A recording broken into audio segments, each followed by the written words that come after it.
Hello साथीहरू, स्वागत छ मेरो अर्को मिनी ब्लगमा। आज पनि हामी फेरि न्यानोप्लास्टिया गर्न जाँदैछौँ दिदीको कपालमा। दिदीलाई चाहिँ कलर पनि गर्नुपर्ने प्लस न्यानोप्लास्टिया नै गर्ने भने हामी चाहिँ अब कलर लाउन सुरु गर्दैछौँ साथीहरू। यता बुनुले मेरो भिडियो बनाइदिरहेको छ। अस्ति तिमीले यस्तो बनाइदे भनेर म चाहिँ त्यहाँ सुनाउँदैछु बुनुलाई। बुनु चाहिँ त्यहाँ मेरो भिडियो राम्रोसँग खिच्दै है भनेको हाँस्नु हाँस्नु भनेर हाँस्दैछु। फेरि दिदीको कलर चाहिँ यस्तो आएको छ साथीहरू। बहिनीले कुटे पनि खाँदैछ किनकि उसले ज्याक पिन धेरै कसेर लगाइदियो कि दिदीलाई, त्यही भएर टाउको दुख्यो भनेर।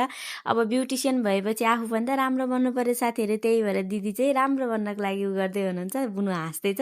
अनि यता चाहिँ हामी यस्तै त हो नि ब्रो भन्दै जिस्किँदै थियो। अनि प्लास्टिक बेच्दिएको अनि दिदीले मेरो अगाडि चाहिँ नदेखाइदियो है, मेरो कपाल मात्रै देखाऊ है भनेर लजाउँदै हुनुहुन्छ।